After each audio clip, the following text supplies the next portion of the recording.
Kepolisian Resor Nrekang menggelar konferensi pers terkait kasus tindak pidana persetubuhan terhadap anak di bawah umur pada Selasa 28 November 2023. Konferensi pers yang digelar di lobi Mapolres Nrekang itu dipimpin oleh Wakapolres Nrekang Kompol Sudarman SE, didampingi Kasat Reskrim AKP Abdul Halim SH, Kasih Humas Polres Nrekang Ibtu Agung Yulianto SHMH.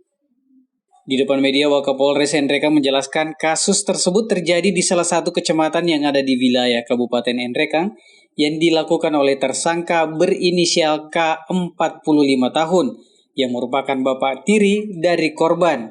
Beliau juga merupakan warga Kabupaten Nrekang.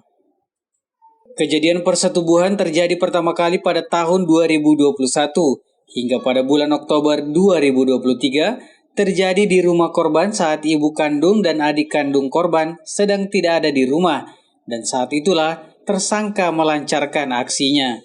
Tersangka masuk ke dalam kamar korban untuk melakukan persetubuhan dengan cara memaksa korban. Karena dari desakan dan paksaan sehingga korban dalam keadaan takut dan tertekan dan tidak melakukan perlawanan. Usai kejadian tersebut, korban mengalami trauma.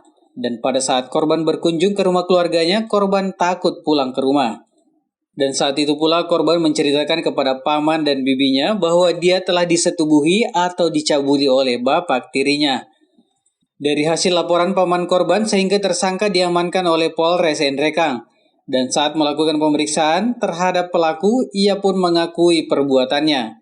Tersangka saat ini sudah diamankan di Polres Nrekang untuk dilakukan proses lebih lanjut sesuai dengan aturan dan mekanisme yang berlaku. Perbuatan tersangka dijerat dengan sangkaan pasal yang tidak main-main alias diancam hukuman berat. Tersangka disangkakan dengan pasal 181 ayat 1 junto pasal 75D Undang-Undang Republik Indonesia nomor 35 tahun 2014 tentang Undang-Undang Perlindungan Anak dengan ancaman hukuman penjara minimal 5 tahun dan maksimal 15 tahun serta denda paling banyak 5 miliar rupiah.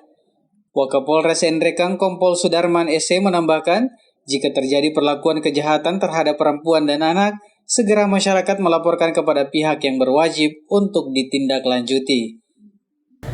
Persetubuhan atau perbuatan cabul terhadap anak tersebut pertama kali terjadi pada tahun 2021 saat korban masih duduk di bangku sekolah dasar SD hingga bulan Oktober 2023 di rumahnya saat ibu kandung.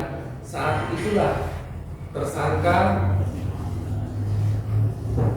melancarkan aksinya dengan tersangka masuk ke dalam kamar korban, lalu tersangka meminta kepada korban untuk melakukan persetubuhan dengan cara. Dari Kabupaten Nrekang, tim Kabar Sulsel mengabarkan.